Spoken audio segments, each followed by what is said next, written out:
And a very good evening to you, and welcome to Politics 101 on a Tuesday evening. Uh, Today, we are having our first show for the new week, and lots to talk about. Lots to talk about. So, welcome to Politics 101. Please share the link. Please share the link. Um, and let everyone know that Politics 101 is on. Our guests tonight are, of course, our regular team, uh, Dr. Henry Jeffrey and GHK Lal. They are going to be on tonight. So please share the link. Please share the link. If you're joining us from Guyana, welcome. You're joining us from further afield, welcome. Welcome to Politics 101. We're going to have a big class tonight and a big show tonight because we are going to be exploring that explosive question. Is Guyana an emerging apartheid state? Is Guyana an emerging apartheid state? You're going to be exploring that issue. And of course, police corruption, police scandal is still in the news.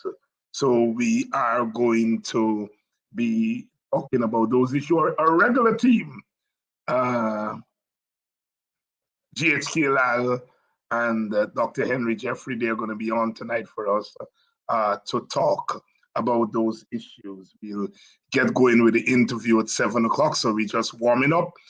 Welcome to Politics 101. Joining us from Guyana, whether you're joining us from the wider Caribbean or North America, wherever you are in the diaspora, whether you're Guyanese or not Guyanese, welcome to Politics 101. I noticed June says she's watching from Brooklyn.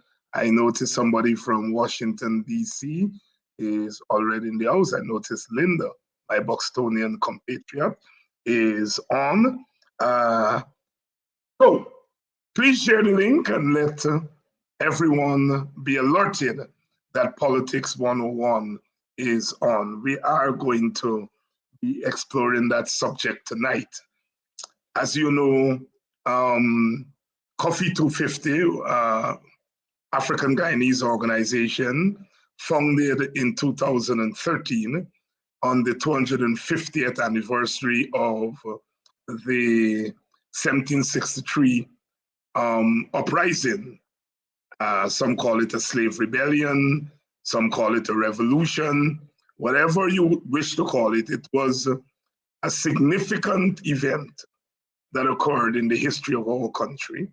And so in 2013, a few of us got together and formed the organization called Coffee 250.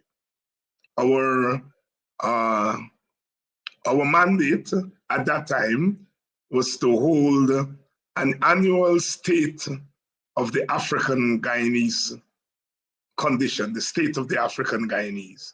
And we held the first such forum in 2013, and we have held it ever since.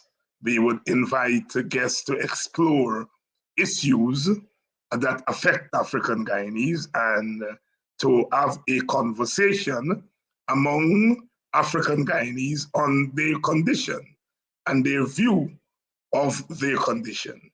And this year was no different. We hold it on the second weekend in August.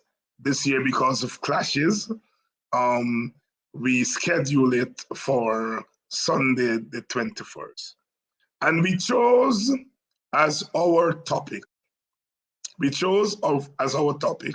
confronting an emerging apartheid state. And my goodness, what a firestorm. What a firestorm. What a firestorm emerged. The government came out swinging. The Attorney General took to the newspapers and other places, I understand, to threaten that if the forum is held, it would be a violation of the Guyana Constitution, a violation of racial incitement law, and basically said if there is a clash between free speech and the violation, then the violation. The government came out swinging. Mr. Jack Dio, in his press conference, accused Ipadaji, in particular, Brother Vincent Alexander, the chairman of the board of Ipadaji, with being part of this crime to hold a conference examining the subject of apartheid in Guyana. Is there an emerging apartheid state? The government went crazy. Jack Dio went off, and then the next day, they basically called on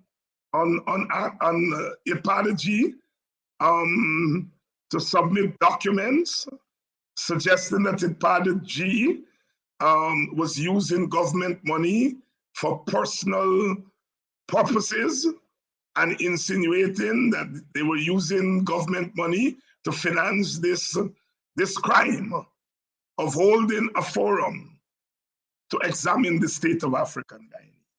What a weekend it was. We met in Coffee 250, and we decided that, look, this is a threat to free speech. And so therefore we wanted to consult our lawyers, and the forum would be on this coming weekend. But my God, if you didn't know of Coffee 250 before, you know of Coffee 250 now. Because the government, the PPP government, got all bent out of shape with this conference. I think the objective of the PPP was to scare people from participating in the forum. Usual thing they do with African Guyanese, they try to scare them away.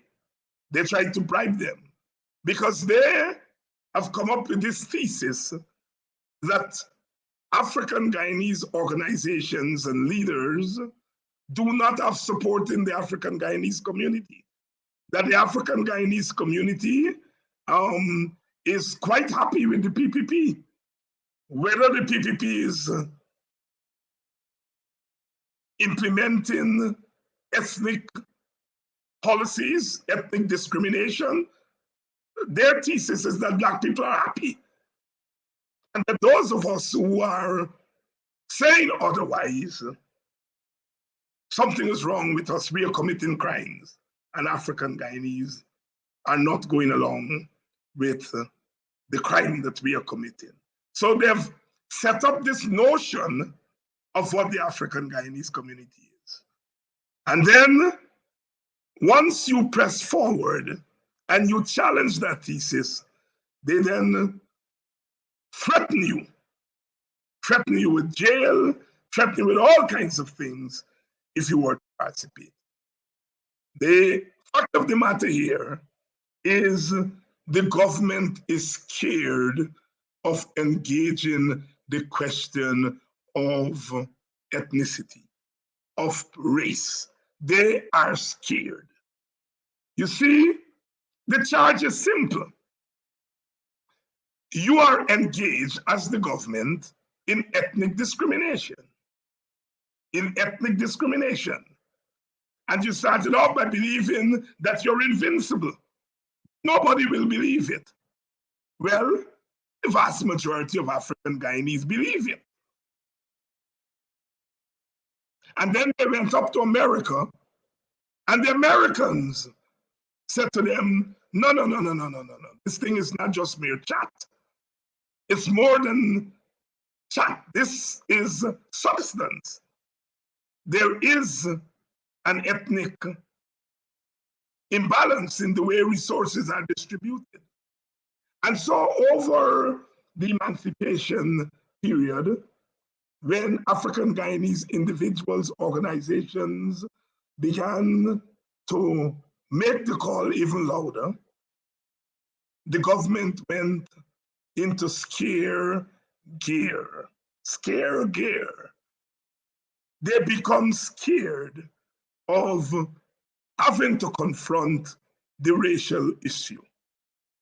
GHK Lal, who's going to be coming on in a minute or so, wrote an interesting column in which he dealt with the question of apartheid and the government response to it. Why is the government so touchy on this question of apartheid? Why are they? Apartheid means being apart, living apart, separate laws. Well, Mr. The Attorney General says, well, the laws of Guyana suggest that Guyana is not an apartheid state. But the gentleman went to law school, and he must know that when it comes to things like segregation and apartheid, there is de jure by law and de facto in fact. Oh yes, the laws of Guyana doesn't say that Guyana is an apartheid state. Oh, everybody knows that. So when we talk about apartheid or emerging apartheid, we're talking about de facto apartheid. Mr. Nandlal, Mr. Brightman, we know what we are talking about. We're not talking about de jure apartheid. We know the laws of Guyana, what it says. The laws of Guyana doesn't say that we're in an apartheid state, but there is de jure apartheid and there is de facto apartheid. When you all call Brenham a dictator, the Constitution of Guyana is a democratic constitution. But when you all say Burnham was a dictator, you all weren't just talking about laws, you all were talking about de facto dictatorship. Now you all are in the firing line. You run to the law. The law doesn't say that we are apartheid. The law can, on certain issues, the law is an ass. Some would say a jackass. So, Mr. Attorney General, who feels it knows it, you will never understand when African Guyanese said it feels like we are living under an apartheid state. Unless you commit some ethnic suicide and try to get into the minds of African Guyanese. Try to understand their experience. It's not impossible for an Indian or an Amerindian or Chinese to understand what African Guyanese mean when they say they feel like they're living under an apartheid state. If you empathize with them and you empathize with their experiences, you try to understand where they're coming from. This is where GHK Lal, I think, is miles ahead of all the others, because he constantly, when he deals with the cries of African Guyanese, he doesn't deal with it as an Indian Guyanese. He deals with it as an Indian Guyanese who's trying to understand, who's grappling with the Black experience. And that is a significant point. If you are a white American, unless you try to understand what Black Americans mean when they say Black Lives Matter, you will never get it. If you are a white man or a white woman, you're inclined to say all lives matter because your life always mattered. Always. There's no question about it. So to understand what Black people, when they say Black Lives Matter, you have to try to get in their heads, into their experience. It's one of the depravities, obscenity, one of the ugliness about Guyanese commentary is that we don't try to get in to the experience of the other group. Try to see from where they're coming from. It's always from where we are. And from where you are, if you're Indian and you look into the African Guyanese community, you're seeing something totally different from what they're seeing. Well, people say, if you don't live a house, you don't know where you leak. But if you try to get in the house, you will find out where it's leaking. Welcome to Politics 101. Share the link. We're on Tuesday night. Once again, we see this government in action. Instead of saying, well, let me sit down and listen and try to understand what these people mean. We don't think we have an apartheid state, but let's hear what they're saying. They're our fellow citizens. They must be onto something that we don't know.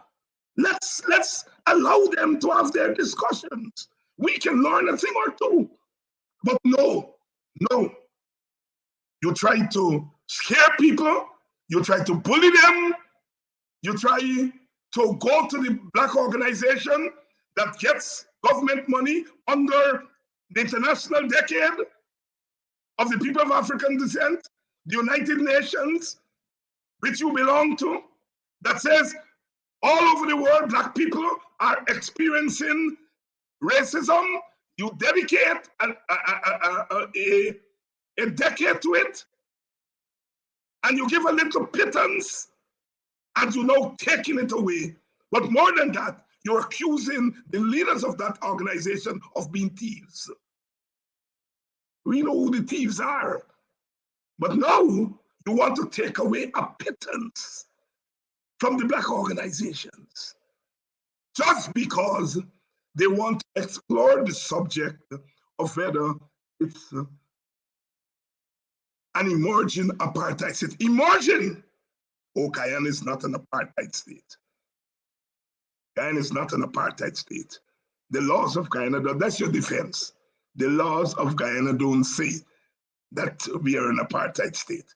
Welcome to Politics 101 on a Tuesday night. Let's go. Introduce my guest tonight. Brother Henry Jeffrey, no strangers. And Brother Jeffrey, no strangers. Our red every 2 weeks. Brothers, good evening. Good evening. Good evening, everyone. GSK, let me start with you. You in your, well, I was about to say your most recent piece, but in one of your pieces on the weekend, you tried to grapple with this subject that has caused a firestorm. Take us in to your column. Good evening, everyone. Thanks again for having me as part of the discussion. And this is a most sensitive subject. And as a matter of fact, I came in for some burning in effigy. People wrote me on WhatsApp. They questioned me, how could I? Thank God we don't have apartheid in this country, and so on and so forth. Somebody took a lash in the newspaper. Expected. We've got to have the willingness and the honesty to face full on and head on the things that are wounding us. Discrimination is one of the things that's wounding us. When the PPP is in opposition, it loves to scream that from the rooftops. When it is in government, it is invincible and it is infallible where discrimination is concerned. Its hands are clean, according to its leaders. Nothing could be further from the truth. Nothing. I happen to know this from experience. I happen to know this from people who have been victimized. So apartheid, for sure, as the learned Attorney General says, Nowhere in our laws do we have a system of laws, anything legal that makes apartheid legal. But in this day and age, fellow Guyanese, whether you're Indian or black or Amerindian or whatever, excuse me, nobody's going to put anything on paper, no statute, no ordinance, no law, to say that this is the system that will prevail. Apartheid is discrimination. It's segregation based primarily on race. It's racially motivated, it's racially envisioned, and it's racially driven, and it's racially enacted. And that's the largely, mostly, primarily African experience in Guyana for the past 2 years. It is happening behind the scenes. It is happening in the little areas that I wrote, and those were only a snapshot, in how the laws are administered, in how the public service operates, in how relief money is being shared, in which regions are helped, given aid, and which regions are noticeably, conspicuously left out. Regions 4 and 10. So do we have, it's there is official and unofficial, legal and extra legal. There is on the table and under the table. What we have here is the informal, the off the books, off the record, behind the scenes system, and it's a system of apartheid that's happening in this country. It's growing and it's expanding. And as an Indo-Guyanese, you said, my brother David, that we must get into the head of Afro-Guyanese to get an understanding of what is happening, that experience. I've always pointed to the situation where, you have that unfortunate situation in life where you have lost a loved one. And people come up to you, they mean well, and they say, I know how you feel. Hell no, they can't know how you feel. They can't know how I feel when I've lost my mother or I've lost my better half, and I have. They can't know how I feel. They can empathize with me, and that's wonderful, but it's about the most that they can do. But it's the sign of their humanity, their compassion, their interest in what is going on with me at a very, very tough time. So when I take that and leverage that into the apartheid fold, and I'm sure that a lot of non-Africans are going to be listening, non-Black Guyanese are going to be listening to this program tonight because they anticipate that this issue will be on the front burner. And it is, and we must face it, face front. We have it here, and we must try to understand. Instead of railing up and trying to suppress is one of the components of an apartheid system, whether it's in writing or whether it's verbal, whether it's on the books or it is as practiced. This, we have to have these kinds of conversation, whether it's Coffee 250, should have been last week Sunday, or this week Sunday. It is a conversation that we need to hear, and so all Guyana needs to hear. And this is the reality of the African experience in our age of oil, where there's so much, and we are hearing about so many vibrant things and viable things, and say, well, where am I in all of this paper prosperity, in all of this promised prosperity? Where am I? How do I feature? When my forefathers gave their blood and their sweat and their tears and their agonies to build this land, they were the pioneers. Everybody knows that. How can we be left out at this most critical stage in our history?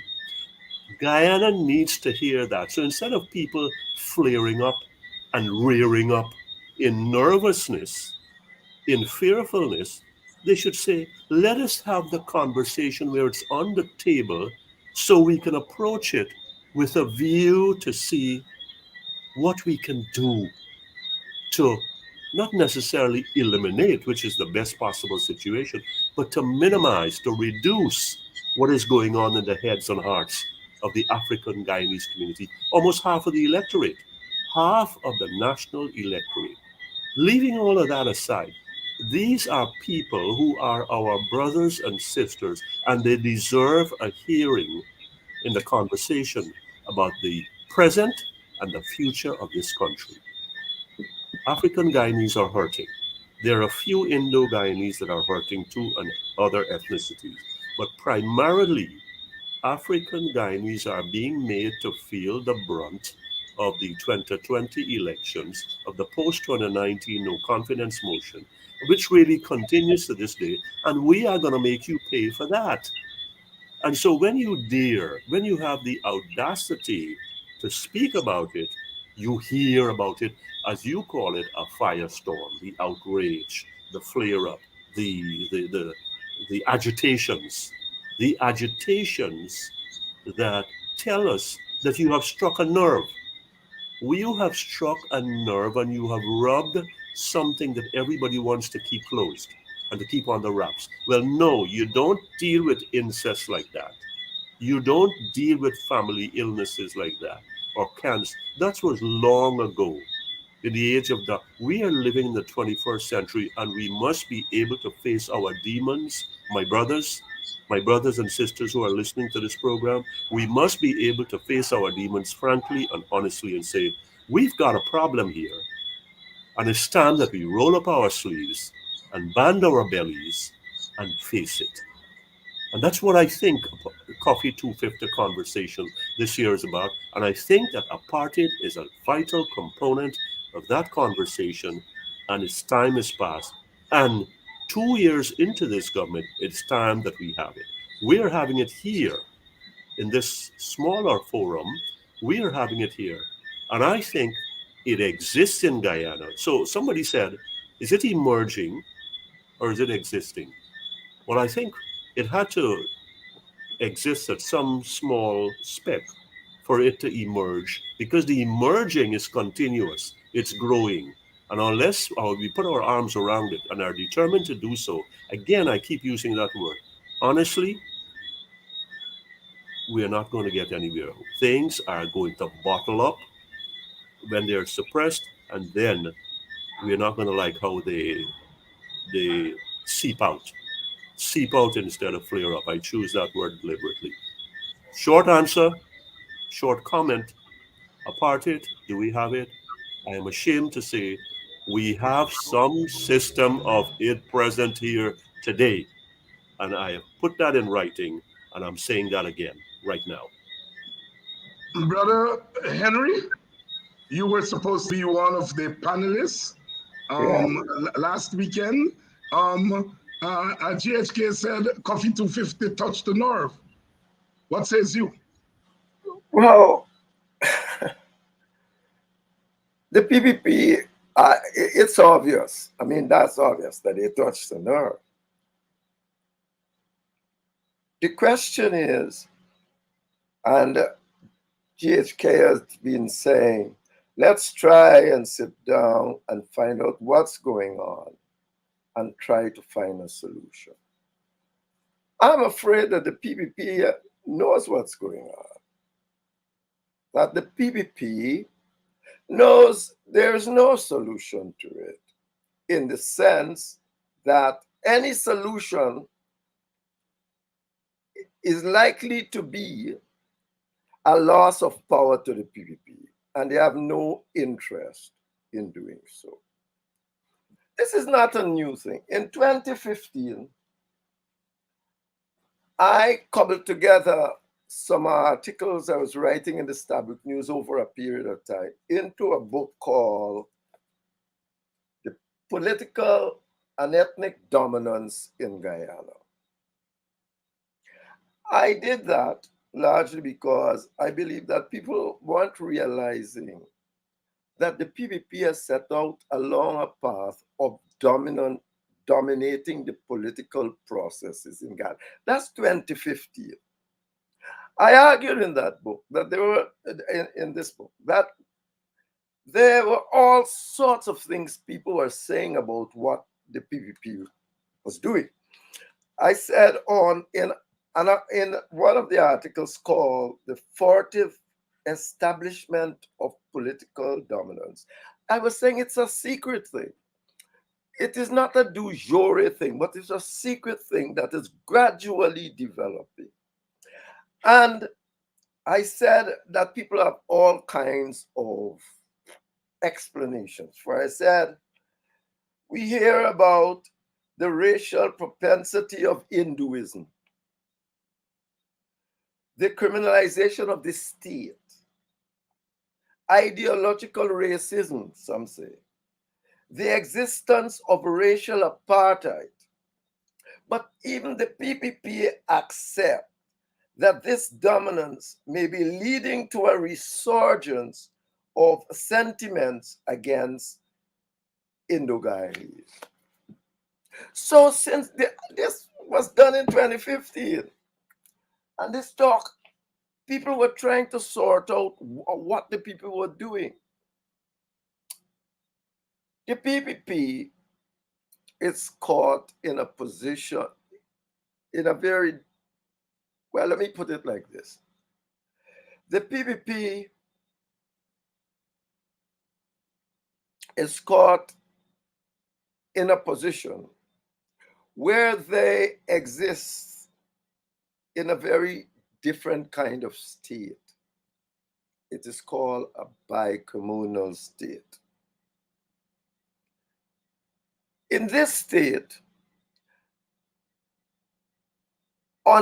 there are only two ways of dealing with politics in these states.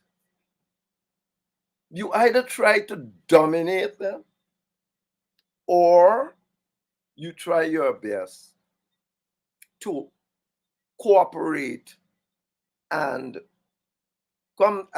have an inclusive, cooperative government. The PPP has no intention of having an inclusive government. The Americans tell them everybody. And the result is that they intend to dominate, and they've been doing this since before 2015. Even today, in an article in the Stabic News, one gentleman complained that the PPP is trying to dominate the cultural sector, sports, and culture. They're trying to dominate it. Essentially, what Africans will join them. Africans must join them. You must become one of them. But they will be the rulers of Guyana, come what may. That is the process. And this is not today. So since 2015, people have been pointing to these things. But I put that book together largely to say, please understand what's going on here. This is not just a criminalization of the state. What you are calling the criminalization of the state is the PPP trying to use the resources of Guyanese to build their own elite. Remember, the Indians who became rich under the PNC, they weren't too satisfied with them. So they had to build their own. So when you talk about criminalization of the state, they're passing resources to their own elite to build their own elite. That's what's happened. And that's what exists today. There is nothing that they know. And they know that there is only one way, two ways to do this, and they don't want the other way. They don't want to share power with you. Nothing will stop them. They don't want it. They want to dominate the state. We have got to be, this is not, all right, put it another way, this is not a moral issue. This is not an issue about whether or not Africans are disadvantaged. Oh no, Africans are disadvantaged because the PPP has created a context that must disadvantage them. If you want to stay in office, that's why when they say the Grange government did not do anything for Black people, I say all the time, this is such nonsense. If you understand it properly, it depends on the vision of the Grange government. What they think they were coming to do, I think they were coming to stay long in government for one, but they were coming to try to run Ghana like a normal state and all the equalities and all of that.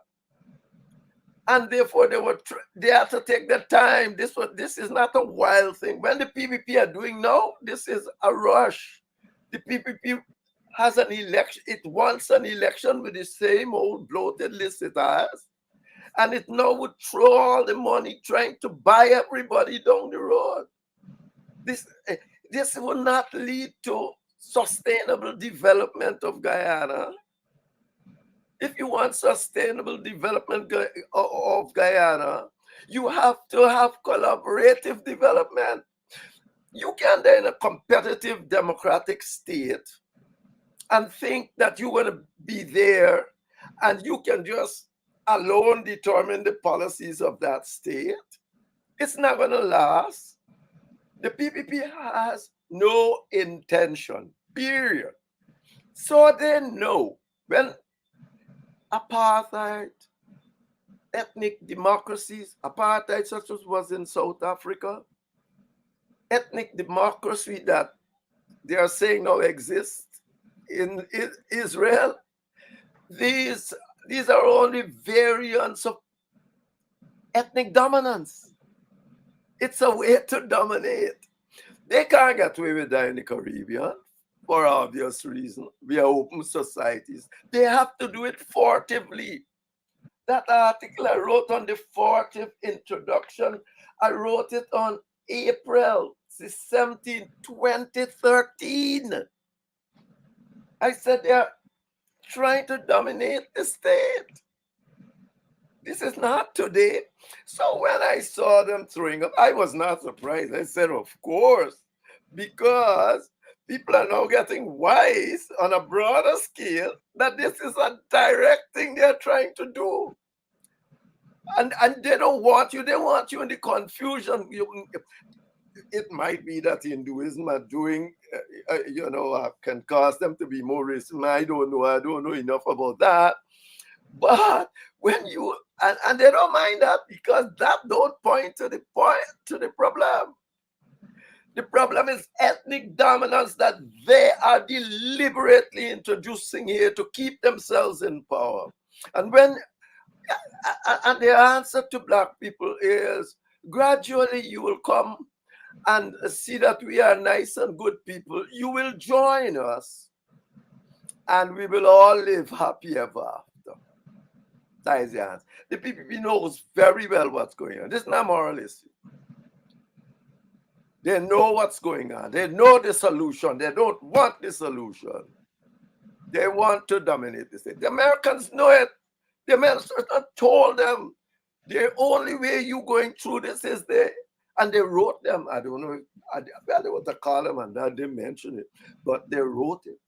You have to change the winner takes all system in a country like Ghana, not Barbados, where 85% of the people are Africans or 90% are African, or Jamaica. Anything you do for Indians, and then another Indian leader can come and show them is not sufficient. Similar for Africans. You can do what you like for Africans. Another African can come and show him it's not sufficient. So how do you go forward? You have no what it means, you have no legitimacy to make decisions for Indians or Africans. So you got to get their people at the table. You have to have their people at the table and let you make decisions collectively. Guyana is a country with both ethnic groups making over 80% of the population. No one of them can run Guyana alone. None. And the PPP lose. you might have said, well, okay, the PPP ethnic majority, and well, the ethnic majority disappeared around 2006, the 2006, the ethnic majority disappeared, and the PPP instituted a process to do all kind of things with the list and manipulate elections to keep themselves in office. This is not like they got the ethnic majority now, and even a little moral thing to say, well, Indians are the majority. They are not. This is amazing. They are not. But the PPP has done everything possible to still maintain their dominance. This cannot work. This is not strictly a matter of whether or not Indians are being discriminated against or Africans are being discriminated against. It is that you cannot form a viable, functional democracy if you have 40% of the people outside of that process.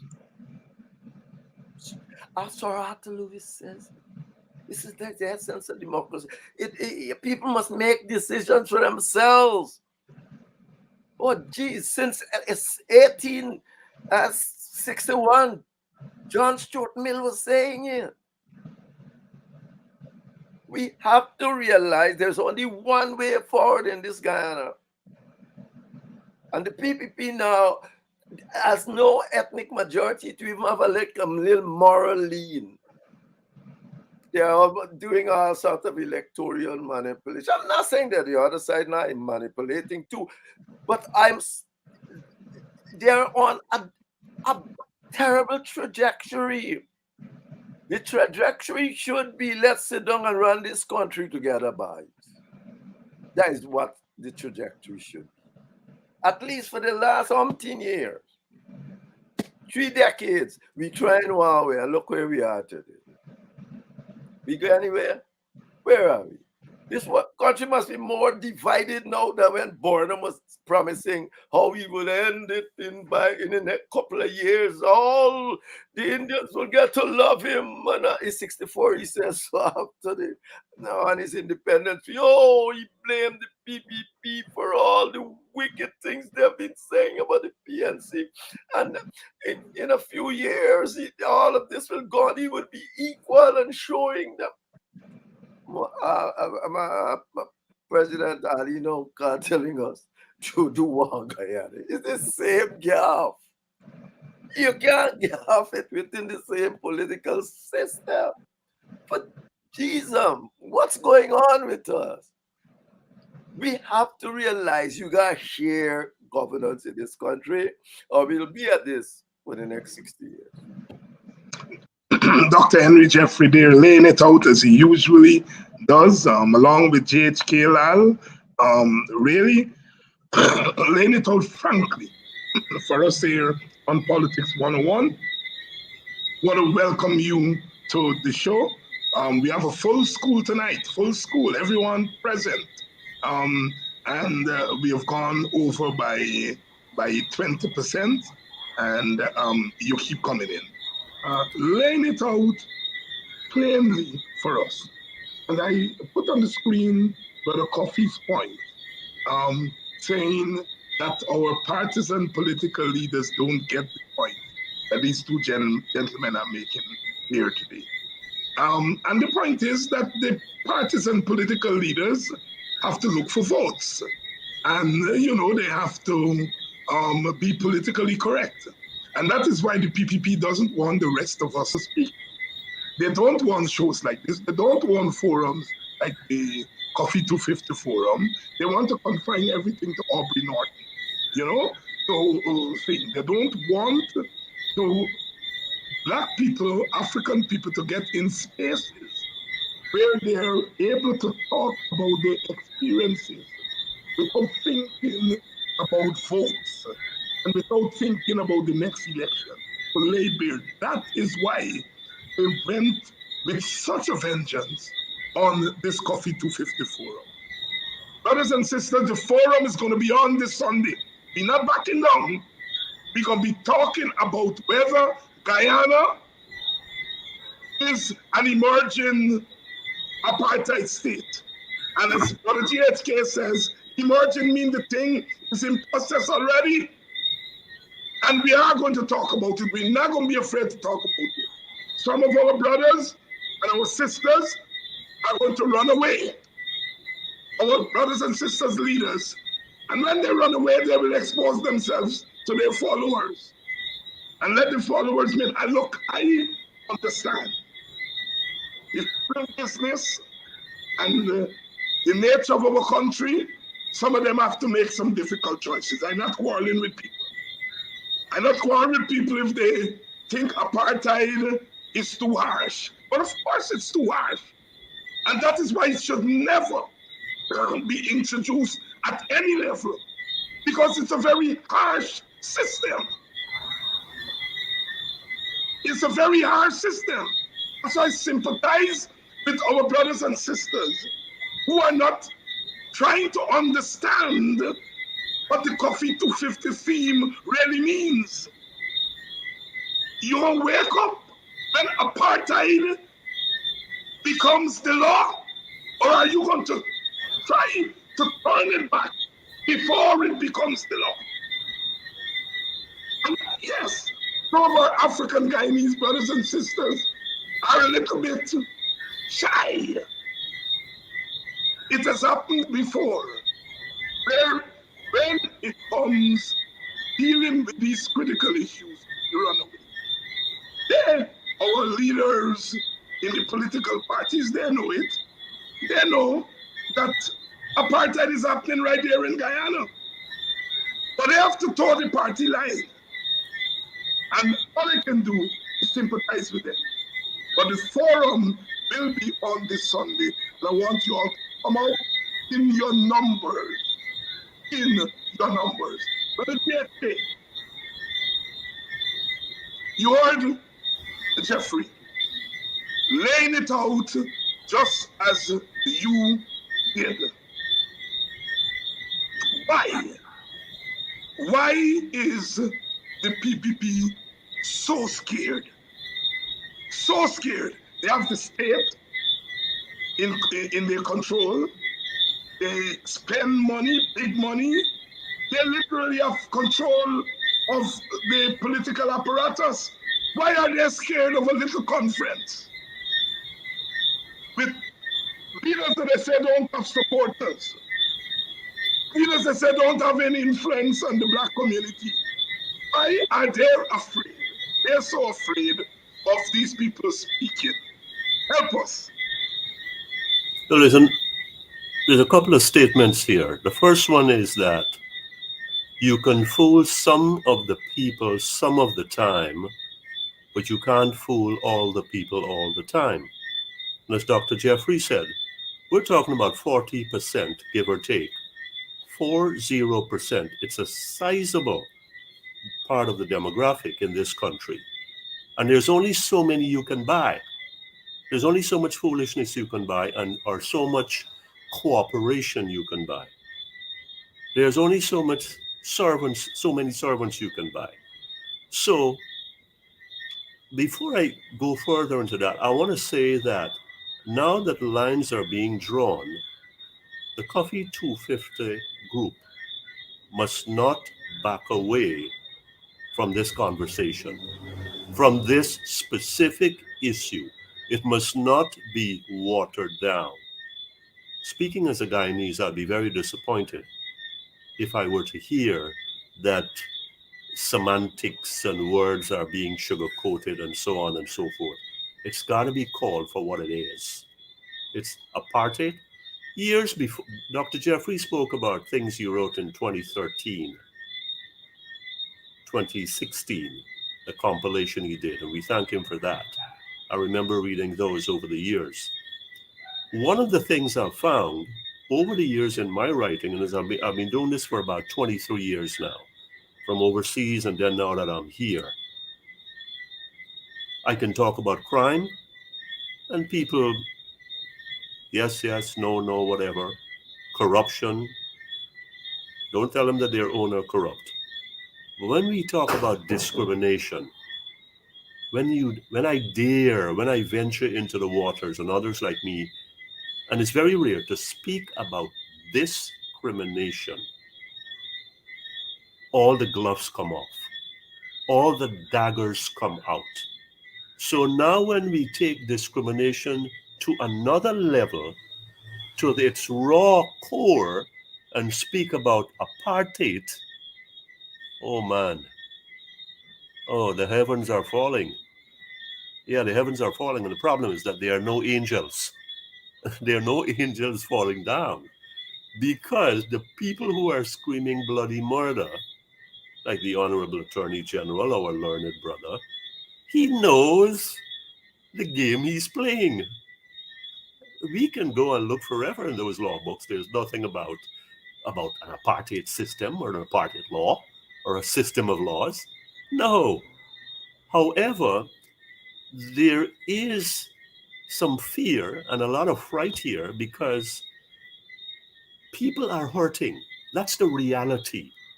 People in the African Guyanese community are in pain. They talk to one another in their churches, in their communities, their families and their friends and their neighborhoods. And they're sharing what is happening to them. Plus, they are reading and seeing. And here, let's listen to this. A restatement of the obvious. The world is interconnected now. And even though we in Guyana, our cyber systems, our electronic systems may be behind the curve, and it is behind the curve in terms of comparing it to New York or elsewhere, we are still connected enough and still viable enough over this place called cyberspace to know what is going on, no matter who dominates it. There are messages that seeps into the public space about the pain of others. You can only suppress those things for so long. And when it happens to so many people, somebody is going to effect a jailbreak. When the bars are going to come out, and those narratives are going to coalesce. And people sit back and say, wait a minute. This is not just a knot in somebody's stomach. This is a pain in all of our hearts. This bothers the African Guyanese communities. Therefore, it is a problem for me in the neighboring community, because when these people are hurting, there are people who are not hurting, and there are people who are thrilling to their hearts. The PPP does not want this narrative, this experience to come out. No, all is well. You remember the slave masters from the Deep South? Yes. Why do you want freedom? You're happy. Look how well we've treated you. So therefore you must remain with the whip on your back and the shackles around your foot. And that's what we are being told today in a different way. Notice I said we, say we, because though not African Guyanese, the fact that I'm speaking in a forum like this and I'm taking a side like this makes me worse than an Indian traitor. Yeah. Now, it's something that you don't wish for, but if it's got to be the faith, then it is the faith, and that's the end of that, right? We must be as pragmatic as this. We must be honest. You got to live for something. You got to stand for something. So there is fear in the camp because the PPP knows what it has been guilty of. It knows what it has been doing in the ministries and the state agencies. It knows what it's been doing with the relief money. It knows what it's got the police doing. It knows what it's got the other places that this is happening in. And the power, there is no, the African Guyanese don't have any power. They don't have any power. We have a parliament, and our Public Accounts Committee, which is chaired by an opposition member, has been stonewalled, has been stymied, has been stopped dead in its tracks procedurally. Quorum. We want to know how the money is being spent. All these glittering sums, about billions of dollars for infrastructure. How is it being spent? How it's being spent in the PNC time? how it's being spent in the PPP time. So now they're slowing down the clock. So you're telling me that even where the African Guyanese representatives in the House of the People, in the National Assembly, they can't say boo, and they can't get to the bottom of what is going on to say, well, this is how your money is spent. It's not just Indian money. It's not PPP money. It's all of Guyana's money. So there is fear across the board here. And don't worry with this bluffing. When you listen to the president talk, our excellency, our president, whether we like him or not, he comes over as someone who is looking over his shoulder, who is scared, and who walks like the bully because he's got scores to settle, except he's seeing demons all over the place and he doesn't know which one to pick at. So there's fear there. When the attorney general could jump up so quickly and start quoting, if you notice in my writing, I said, stop talking, Mr. Attorney General, legalese. Let's talk in Guyanese. This is the reality, my brother. And he knows it. He knows it. So there is fear. How long are we going to be able to contain this Coffee 250 conversation on the 28th of August or no such conversation? I think it's better to have the conversation so they don't have to put their ears to the ground and what them by say, what going on. This is what it is. This is where we are. And we are telling you, listen to us and do something about it. Dr. Jeffrey says, and we've been talking about that for a while, the Americans are saying it, inclusion, inclusion, inclusion. If these powerful people, this superpower is saying inclusion, that means somebody's excluded. That means there's a state of non-inclusion, and it rises to such a degree and to such a level that they are concerned enough, whether it's most likely for Exxon's interest, to say, hey, we need peace and stability in that country, so therefore you better get your act together. So have this inclusion. It's the whole reworking of the system. It's the whole sitting here. Nothing is going to happen if we sit here, it helps, and say, well, this is wrong, and this is what is right, and this is what should be done. We've got to sit, and the PPP responds and starts throwing darts. There's got to be that point. There's got to be that presence of mind. There's got to be that outlook to say, well, you know what? We've been going about this wrong for a long time, and it's time now that we sit down and put our heads together and roll up our sleeves and bare our hearts. There's nothing moral about this. It's practical. It's national. It is what would be most helpful given our situation. We are ruptured there. I mean, I look for words in my head.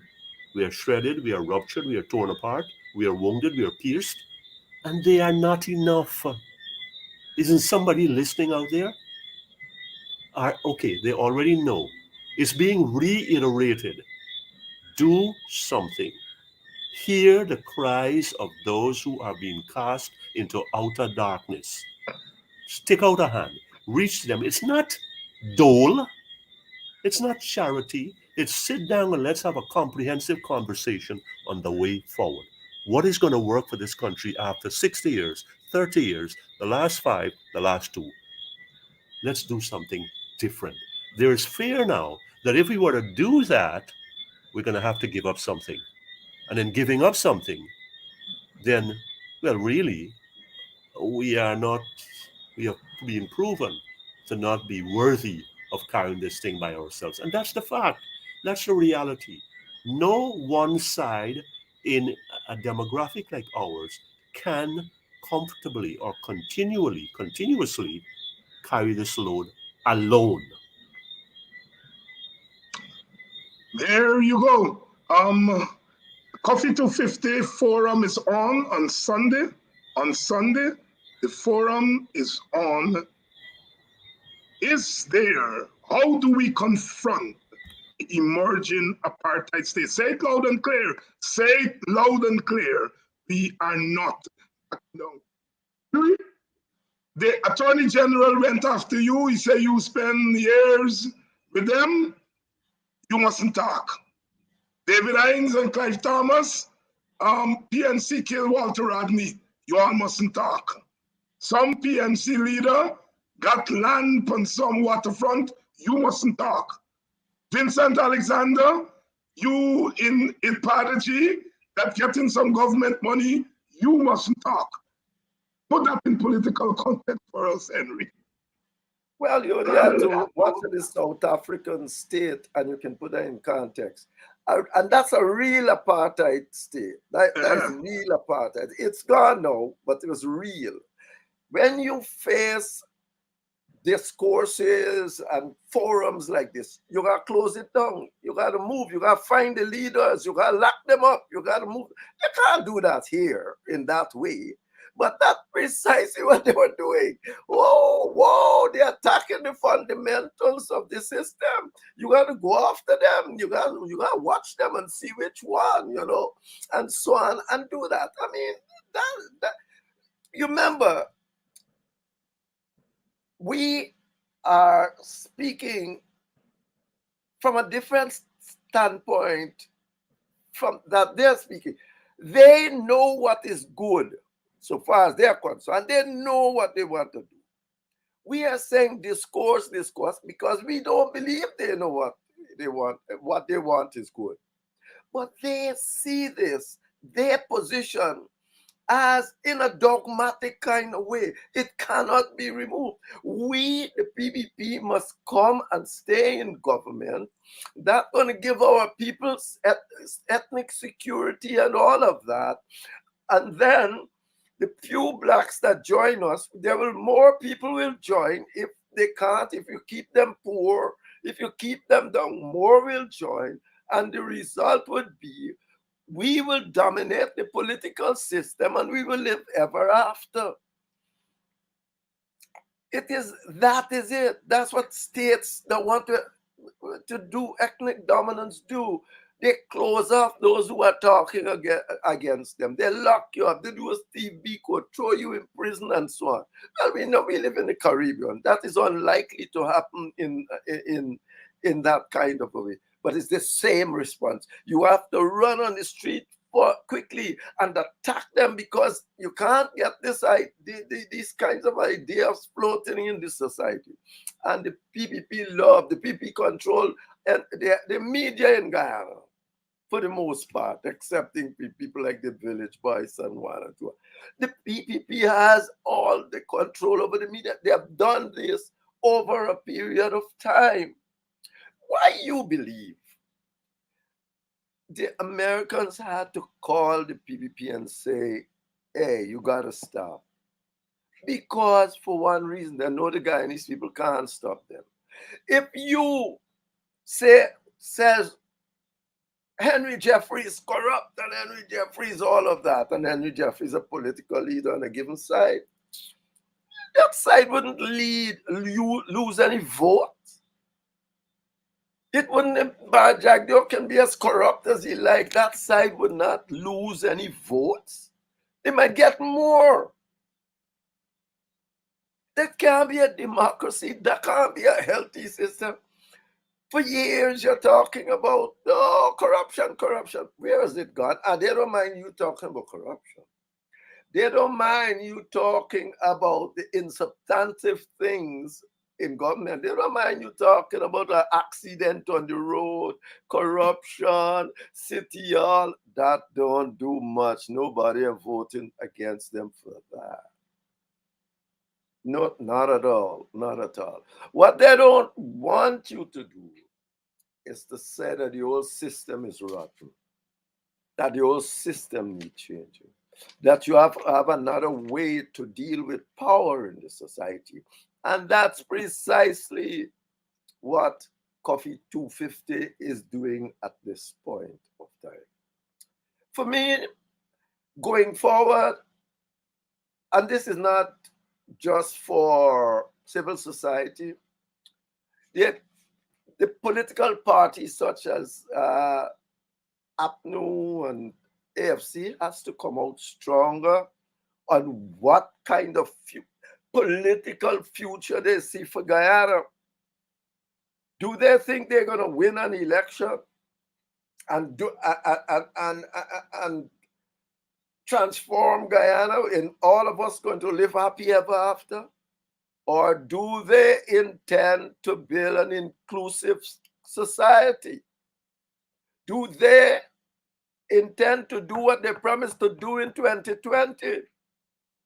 Include the PPP and a government. They said they are going to form a government with national unity. They had David, as a matter of fact, because he was part. They had David saying essentially that, writing in the established news of how this government was going to be formed and the PPP and all sort of matter, all sort of things. Guess what? They won the election and they said they themselves and the AFC, they are already the government of national unity. Down with the PPP. Yeah, that's what they did. So we don't forget that. They go ahead. Indeed, I voted for that for them in 2015. I said it. Why I support the PNC and that lot. Essentially, because they promised to bring us together. They did not. They made no great effort to. Even non-political persons such as Ambassador Insanali had to say, what's this? How can they become the national government now? Guyana has to have a different governmental arrangement. If it does not, we are going to be going nowhere, and we will be doing it very fast. So I want to hear also from those people. I want to hear from the opposition people. What is it that how they see our future? Do they still want this winner-take-all system? This is not just and if they want more than that, how is it they intend to get it? I have seen how this has happened in places like Ireland. That's why I wrote a little article there. I said, Ireland, they were killing 3,000 people, 3,600. They were killing each other. Next day, Malek McGuinness, who they said was the worst, he became the next. After the discourse, McGuinness became the deputy prime minister, chief minister, but at deputy chief minister with equal powers as the chief minister. So and they were killing each other. So don't bring no nonsense that the PPP and the PNC can't come together and discourse and come up with something. They weren't talking like us. They had guns, shooting, killing 3,000 people. Next day, Clinton got involved. Michelle went down there, spent 2 years brokering a deal. And at the end of the day, they work together, and to this day, that situation exists. So that is what we need in Guyana today. Some forum that will bring these two parties together and let them work together and develop some kind of system that is inclusive. Or if we don't do that, we are going nowhere. 60 years again, and it's the same thing down the road. Dr. Henry Jeffrey there saying at some point, if this thing is going to end well, they have to talk. But for now, the PPP is making it very clear it doesn't want to talk. GHK going after IPADG, threatening to remove funds from IPADG, libeling Vincent Alexander, forced IPADG to call a press conference yesterday, laying it out. Is that taking it too far? It's part of a trend. Remember Trevor Ben? Yes. Credit union, Yes. I detect the same strains again. That when you have an African Guyanese entity, you looked for how you can undermine it, sabotage it, and diminish it. And this is exactly what's happening here. These people were getting money, a subvention. It's not a big deal of a great deal of money. I would have thought that, okay, 100 million, 100 million, that it would have been as a sign of good faith, 300 million. Instead of that, we are going the reverse. We are going the reverse, and you're going after the people because you want to weaken them. Taking it too far, I think, is an understatement. I mean, you have declared war. You are looking for ways to pick apart at the fabric of the texture of the African Guyanese fabric. You're thread by thread, you're pulling out the public service, the police, the stronghold, and now you're going after where the money is. Interestingly, you said about you having no quarrel, and I agree with that. With some who said, well, you know, this coffee 250 thing, I got to step aside because they have interest to protect.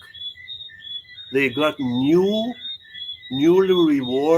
rewards to hold close and to cherish. So let's get that clear. No quarrel with that. But here's the story. You you go now and you target those who stand up against you, those who cannot join hands with you or sell out their people, and you target them. And how long are you going to keep doing this? I think I know of situations, not I know of situations where people have resigned from the executive council membership of the PNC, long standing, and then later you hear when the dust dies down how they have benefited.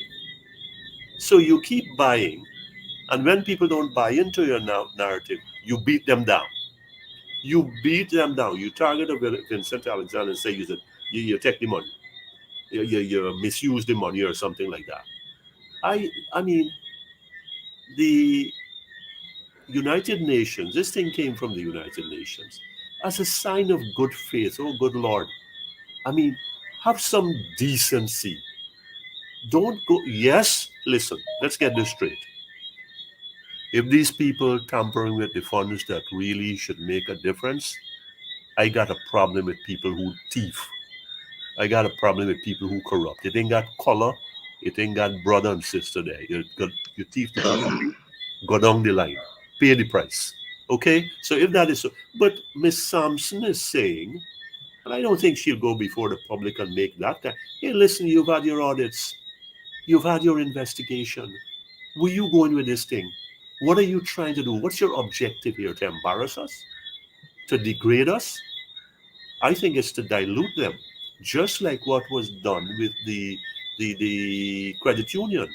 Because I see that credit union really, if you got that, some of the loans and all that thing is going to, those people are going to be channeled to that new bank, and funds are going to be presented there, and some unit is going to be set up there and say, look, you see what we're doing for y'all? And you put the right face there, and by the way, you have succeeded part of the way. So there's a thinking here, there's a broader vision and strategy where when you undermine organizations like the credit union, and I got to fuse it with IPADA G, that when you do that and you keep hammering away at that, and the vice president is pretty astute, he's pretty cunning with these kinds of things, these kind of manipulation, these maneuvers, that you wear down by the process of erosion, you weaken and you get some people on your side and some people throw in the towel and you score a victory. You make some inroads, and that's the idea. Or at the very least, you discombobulate people. You make them uneasy. Where is this going to stop? Why this again? Why us when we are doing things by the book? I've written something about that. It should be out soon enough. And it's like, it goes back again. When you keep attacking organizations, entities that are there to service the African community, and you do it in this disparaging way, that's another system of discrimination. I'm not stretching anything here. This is another system of keeping people apart and putting people down. You're talking down to people. It comes back to the whole segregation thing. Who is superior and who's inferior? Who should be in charge and who should be servants? Who should be leaders and who should be followers? This is where we are again, and that's how I see it, Padaji, and it's just another expression of the dominance that Dr. Jeffrey keeps hammering away at, and I think quite right. Dominance, and by the way, by any means, at anyone, for our objectives. Dr. Jeffrey, your closing thoughts? Well, I saw a few people I know, and you put them up there, Norman, being one of them. And he's saying the PPP and the PNC will never get together. What's your answer to that? Well, you see, I don't believe in never. Barnum used to say, never say never. I am saying the question is not what the PPP and PNC wants. It's what's good for Guyana. You must determine what's good for Guyana. If the PNC and PPP don't want it, you have to mobilize against them. If the ones that don't want it, it's not a question of what they want. You don't wait for what they want. If you had waited for what they want, the Irish people would have still been shooting each other. The Protestants and the Catholics didn't want anything. But the diaspora, the Irish diaspora in New York, in America, decided that this must end. And they got President Clinton as part of the process. Biden was part of that process too. And the Americans now are becoming part of this process. Use their intervention to get people to want what is good for Guyana. This is not a question of if the PNC and PPP and they for 60 years, whatsoever they want has been messing with our lives. It's about time we start looking for another way. It's not what they want. You can't hang with one of them and says, well, this is my best bet because they love it. If you just say, oh, they don't want it, so I'm going to stay with the PPP because they don't want it. And so we end up just where we are. You must determine for yourself what is good for Guyana. And every single person that look at these matters carefully, say a country like this must get rid of the winner-take-all system. As GHQ was saying, the Americans, imagine the State Department had to tell you, for years, nobody tells you this, but they have to tell you now. The Carter Center been writing it for the longest while, nobody bothering, maybe because of Exxon and oil. But I don't make too much of oil, largely because Guyana, look, Venezuela got oil and look where it is. Venezuela got has more oil than anybody in the world. And look where it is, and look where its people, they scatter all over the place. Putin a nuclear weapon, and look where he is. This thing that people are focusing on, these given resources, there is a greater dynamic. A dynamic, as Biden rightly said today, is the struggle between democracy and autocracy. It is a real, we see it all over the place. And this here is autocracy. This is an autocracy, and this is in the Americans' backyard. They cannot allow an autocracy in their own backyard. And that's why they're taking an interest. And furthermore, a leader like Biden certainly know more than me about what I'm talking about, because he was in the thick of the Northern Ireland thing with Clinton. It's an opportunity you have on the diaspora, Mr. Brown, that you are in.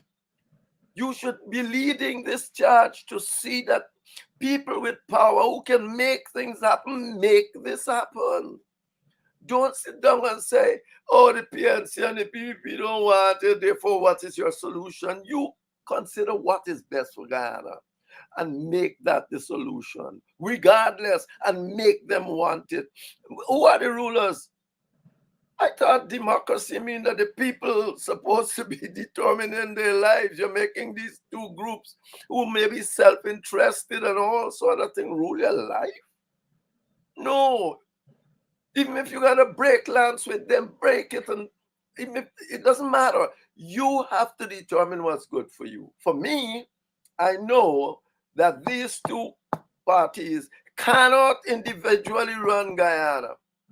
You can put the PNC and coalition back in government. It can't run Guyana. It will suffer same sort of problems that the PPP is suffering. Because as they say, it doesn't matter how much you give or do for the Indians. The PPP going to develop a narrative to show that you should have done more or you are doing more for somebody else. You can't live in a country and that kind of thing operate.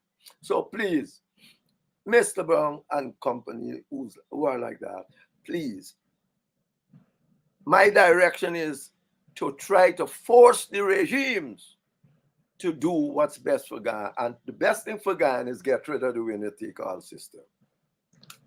GHK, your closing thoughts? We've been talking about apartheid for most of the night, and I'm going to share a little something not meant to be philosophical, but very much in line with our reality in this country. In 1883, an orator by the name of Robert Ingersoll was introducing somebody else at a forum. And he said this. He said, if you want to test the true character of a man, give him power. If you want to test the true character of someone, give him power.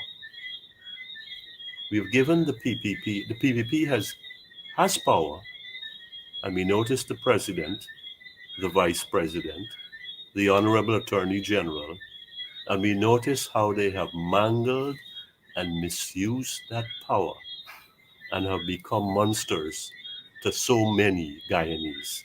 It is why we spent the last few minutes talking about apartheid, about what is happening to Itpada, and about so many other things that we are unable to talk about, because this is what power does. It corrupts even some good people, and where absolute power, which is the ultimate aim of the PPP, corrupts absolutely. That's it from me. Good night. Thank you for having me. And good night to you, and good night to you, Henry. Another really great show. Really sticking it out very clearly, and the audience, of course, shows its appreciation. I'll see you guys in a fortnight, perhaps before then, but as scheduled in a fortnight. Good night. Thank you. And to you, the audience, I want to say another thanks to you. Much love to you. Coffee 250 is going ahead with this forum. We're not backing down. We're not backing down. We're going to go out there and we are going to be talking about how do you confront an apartheid state? The assumption is Guyana is on its way to becoming an apartheid state, full blown. We ain't backing down.